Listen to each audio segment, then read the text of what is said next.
3, 2, 1.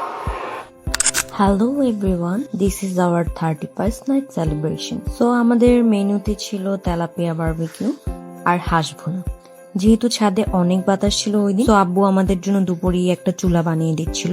আর এদিকে হচ্ছে আমি হাঁস আর মাছটা ম্যারিনেট করে রেখে দিয়েছিলাম। তারপরে সবাই চলে আসার পর ছাদে গিয়ে আমরা সবকিছু সেট আপ করে ফেলি। যেহেতু অনেক ঠান্ডা বাতাস ছিল, তো আমরা বাসা থেকে কম্বল বালি সবকিছু নিয়ে চলে গিয়েছিলাম যাতে কমফোর্টেবলি এনজয় করতে পারি। এদিকে হচ্ছে চুলাটা জ্বালিয়ে হাঁসটা রান্নায় বসিয়ে দেই। রান্নাটা আমি আর তানিয়া মিলেই করি, আম্মুকে কিছুই করতে দেইনি। আর আমরা সবাই এত মজা করছিলাম, অনেকদিন পর সবার একসাথে হওয়া। ব্যস্ততার কারণে দেখা যাচ্ছে আমরা সবসময় একসাথে হতে পারি না। যেহেতু সবাই এসেছে এই কারণে আমি সবার জন্য স্যুপও বানিয়েছিলাম।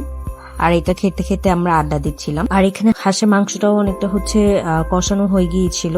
দেখো কালারটা কি জোস আসছে। এন্ড আমাদের সাথেই ছিল হচ্ছে নরওয়ের কিছু গেস্ট, ওরাও অনেক এনজয় করছিল, আমরাও ওদের সাথে অনেক এনজয় করেছি, নাচানাচি করতেছিল ওরা, আমরা অনেক আড্ডা দিয়েছি ওদের সাথে। আর এর মধ্যে আম্মু আমাদের সবার জন্য চাও নিয়ে আসে, যেহেতু ঠান্ডা চা তো মাস্ট খেতেই হবে। আর আমার জামাই হুদাই এখানে আজাইরা কাজ করতেছিল আর বলতেছিল ওরে আমি ভিডিও করে দেওয়ার জন্য।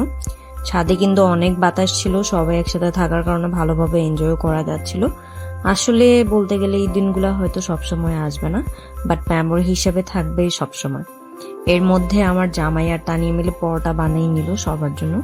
যেহেতু মানুষ আমরা বেশি ছিলাম এই জন্য আর বাইরে থেকে কিনে আনেনি, বাসায় রেডি করা হয়েছে। এরপর আমরা সবাই মিলে খাওয়া দাওয়া শুরু করি। অ্যান্ড মাশাআল্লাহ অনেক মজা আর অনেক জুসি হয়েছিল হাঁসটা, একদম পারফেক্টলি কুক যেটাকে বলে আর কি।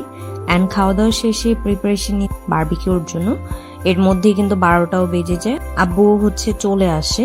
আর অলমোস্ট আমরা কিন্তু অনেকগুলো ফায়ারওয়ার্কস নিয়ে আসি বাসা থেকেই, আমাদের বাসায় আগেই ছিল।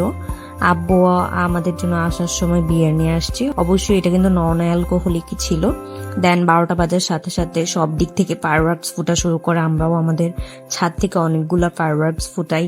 আর সাথে যে আমাদের সাথে যে গ্রুপটা ছিল ওনারাও অনেকগুলো fireworks ফুটায়।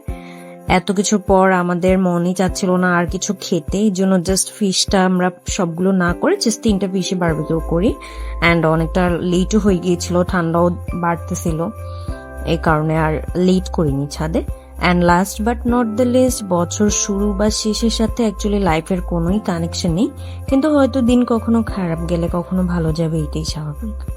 Hope this year will be good for all of us.